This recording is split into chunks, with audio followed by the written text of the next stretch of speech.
The old mine design was a standard design used to cut diamonds and colored gemstones and was very popular from the start of the Georgian period around 1700 on into the Art Deco period of the 1920s and 1930s. I personally suspect that the main reason for the fall from grace of the old mine design was that in 1919, Marcel Tolkowski developed the round brilliant cut design and published his study of the ideal angles to cut a diamond based on mathematical calculations that considered both brilliance and fire of the stone.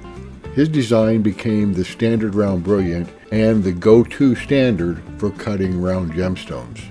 The old mine design is thought of as a cushion design, although through the history of the use of the design, it was used to cut a variety of shapes.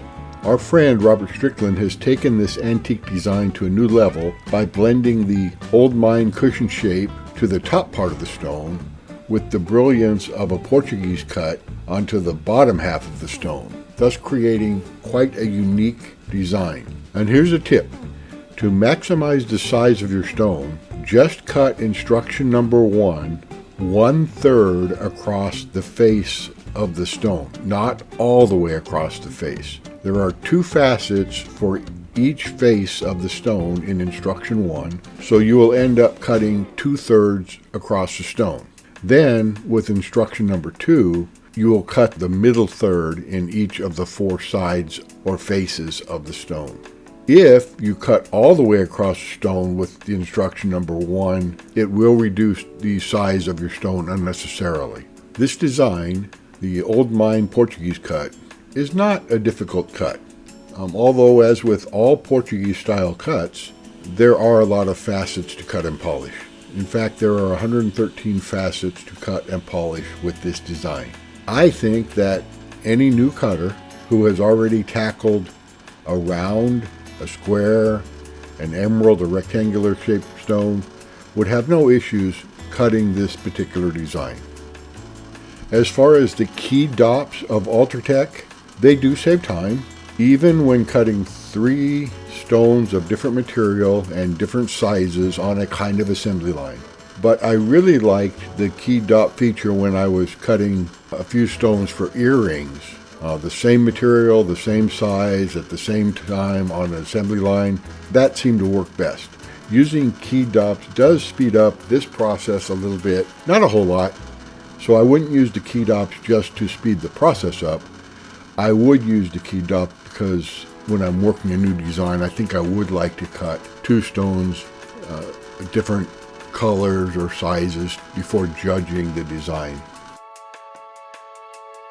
BOPIE has a special order for an old mine Portuguese. In fact, she's got 2 special orders, so I've got to meet her special order. But I also want to try, a second test with the key dop that I tried before in a previous video. These are much larger stones, so everything fits where at the 96 degree tooth, the stones are all dopped up so that one of the flat edges of what's going to be basically, if you were to make it a square, are at the 96. So this stone is very pretty zircon that I picked up. Also going to cut a topaz.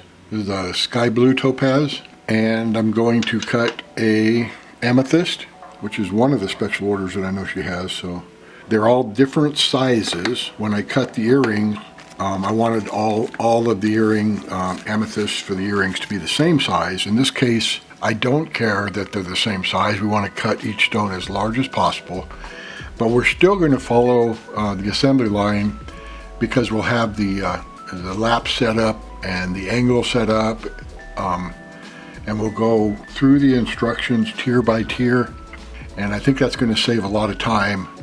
So I think I can cut these 3 stones in a lot less time than I could cut even 2 stones if I cut them one by one. So that's what I'm going to test to prove out, even though at the end I will have to change laps because they polish differently. They require different compounds to polish. In this case, I want the same design, but I do not care that the stones are different material, and I don't care that the stones will be larger, different sizes. So I'll have to move the armature of my Ultra Tec up and down throughout the cutting to make up for that height difference. So we're going to start by using it's a 360 lap topper to preform our stone at 90 degrees. We're going to make the girdle. So we will go make the girdle of this stone by making 8 cuts according to the instructions, and then we will move to one of our other 2 stones and cut the girdle there as well. I finished preforming our first old mine Portuguese cut, so I'm going to take advantage of the keyed dops from Ultra Tec and move to the next stone. The Ultra Tec is already with the right lap, and it's already set at the right angle for the cut. So I just pop my next stone in.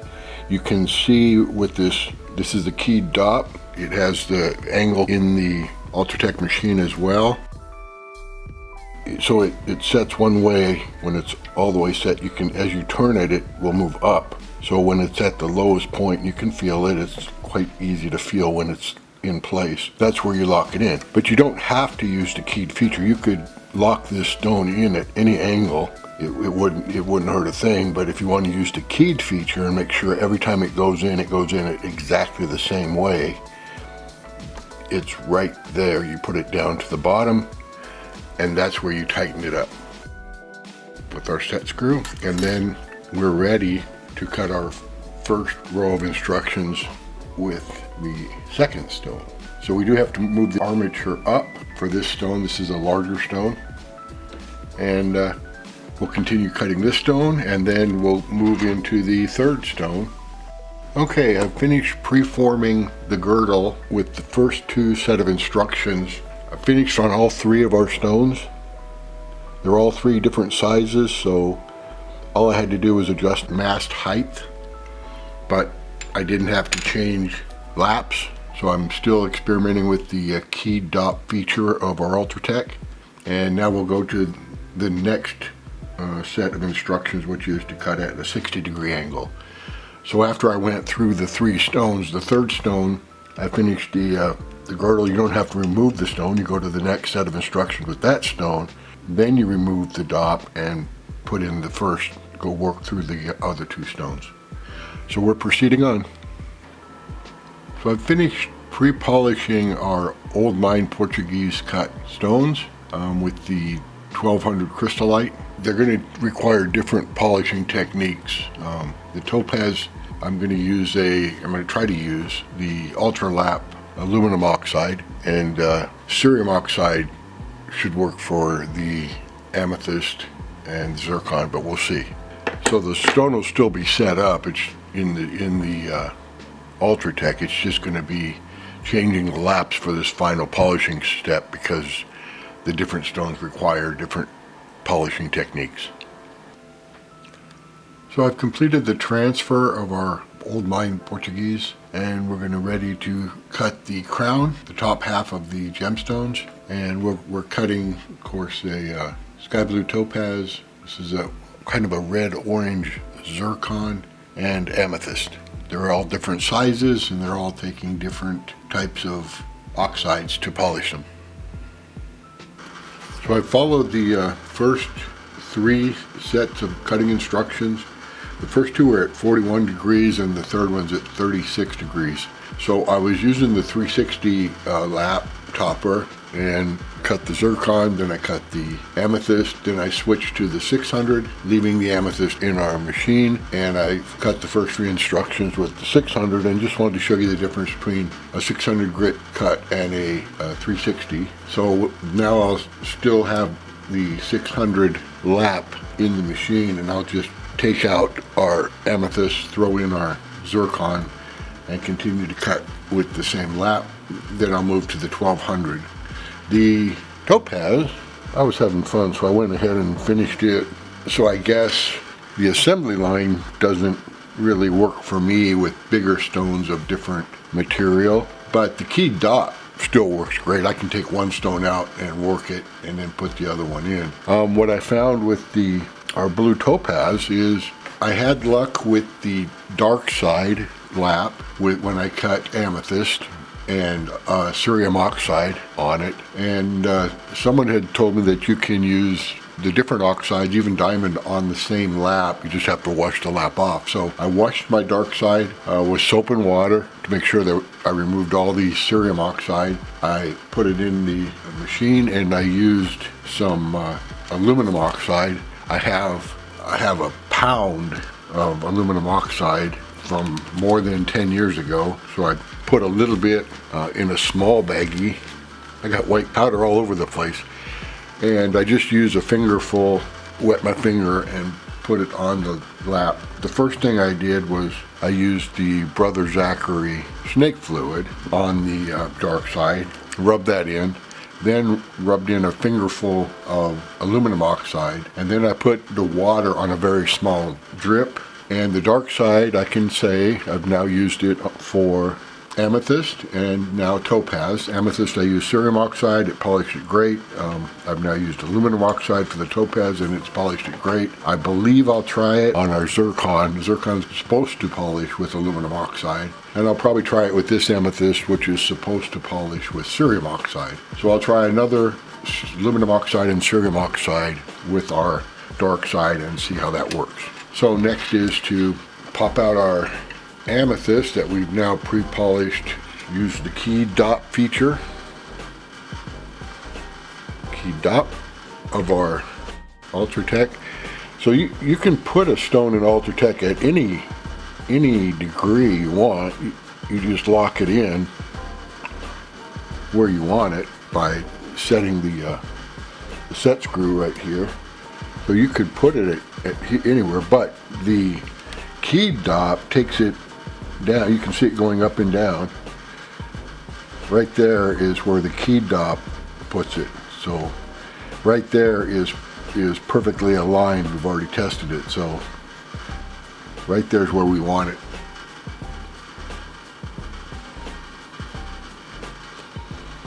We just did our set screw, and now we're ready to continue cutting with our 600 lap and this time our zircon, and then we'll switch to the 1200 lap, leaving the zircon in our quill, polish that, move back to the amethyst with the 1200, and then we'll put the 3000 diamond on the bat lap, which after the 3000 I'll probably move straight to the dark side. It seems to work well polishing with a 3000 grit pre-polish. I don't think I'll need to go to the 8000 grit diamond on a bat lap, but let's see.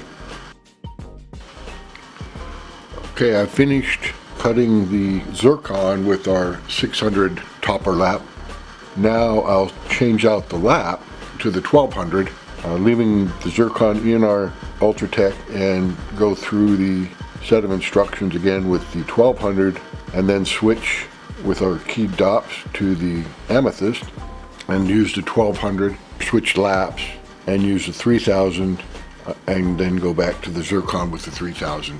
So also notice I've only cut the first 3 sets of instructions. The first 2, which are this first tier or first row along our gemstone at the 41 degree, and the second tier I cut in instruction C at 36 degrees.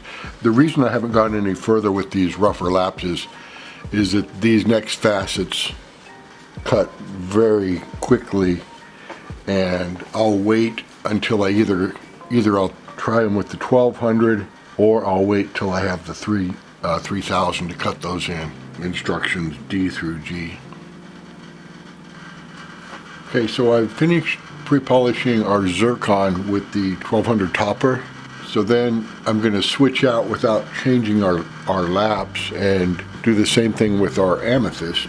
I have worked through all the tiers now that I'm at the 1200, and they did cut fast. So I saved those until the 1200 before I started working with them. Now another trick you can do to help save some time as you're moving beyond the 1200 stage is to make sure you don't have to spend time with extra material. For example, everything right here, you see that line right there, everything above that line is going to be cut off when I cut the crown. everything above the tops of these diamonds.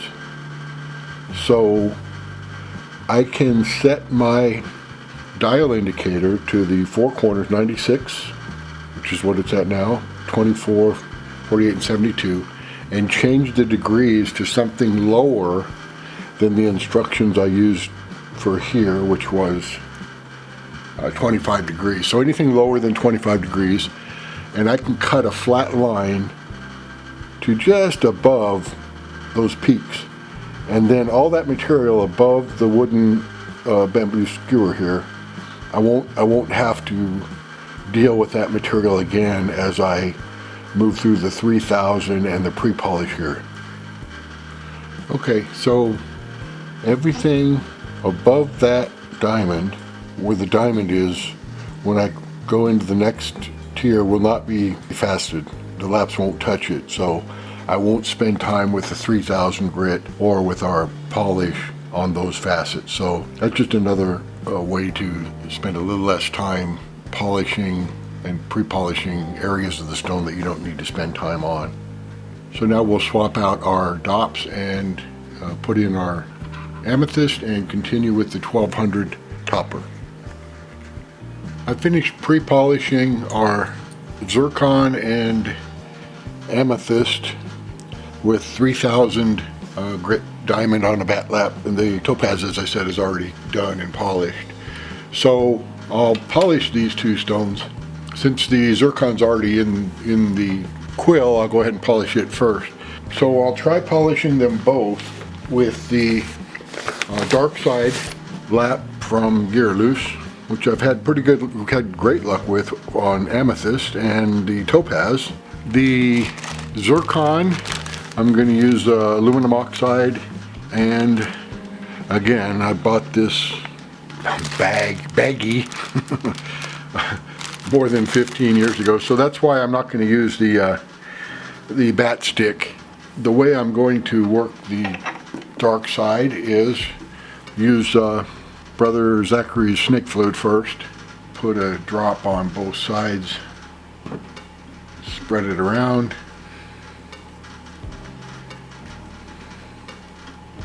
Since my finger's already wet with the snake fluid, I'll just go ahead and get a finger's worth of the aluminum oxide. I don't know if this is the correct technique exactly or not. It works, has worked. So we'll see if it works on the zircon. I haven't tried the dark side on the zircon, only amethyst and topaz. Then I use a very slow drip of water. That'll be about the drip I'm going to use. The first angle on the crown is at 41 degrees. I set my stone so that it's in about a working area about here. I mean, it's kind of just a personal preference. This is about where I want to work it. So I move the quill down till it touches the stone, and I'm moving it back and forth because when it touches, of course I'll feel it. It's right there. So it's just above touching the lap. For the first set of instructions, it starts with the 96 tooth. So we'll move to the 96 tooth. Bring in our water. I'll start right with 500 RPMs. And that facet is polished. So looks like the dark side does fine with zircon. So I'll go ahead and finish polishing this first row or tier, first two set of instructions, and then we'll take a look and see where we're at. Okay, I finished the first two set of instructions, which cuts the first three facets on each of these faces. So you can see that they're all polished up now, versus that's a 3000 polish, and this is a 3000 pre-polish, and this is the polish with the aluminum oxide. So our zircon's coming along nicely, and I'll work through it, and then we'll be ready to polish the amethyst. We'll have to wash off our dark side and switch to cerium oxide. Okay, we've polished the crown of all three of our gemstones using the dark side. The dark side did the best with the amethyst. It did fine with all the others. but the best, quickest was with the amethyst. Now I'll get ready to cut the table. Always seems to be the case with the larger stones that when you're trying to facet the table, one of them just doesn't want to cooperate. The table for the zircon, I was not able to get a nice polish on it with the dark side. So I switched back to a magic bullet from before, and that's the 50,000 grit lightning lap. There are some fasteners who just use lightning laps and they really like them. The 50K lightning lap is a topper I have, so you have to use it on a master lap. I run it fast, well, not too fast, 800 RPMs. The Ultra Tec goes up to 1,600 RPMs. So 800 RPMs with a 50K lightning lap polished the table on the zircon right up. I was able to continue to evaluate my new dark side lap in cutting these stones, and it's working out great.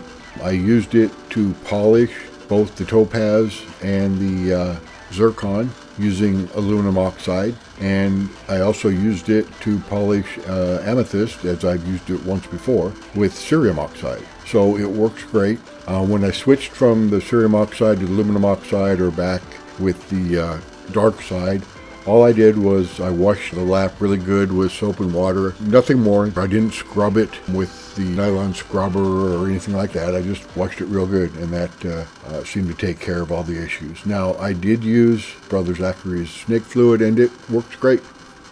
Happy fastening, everyone.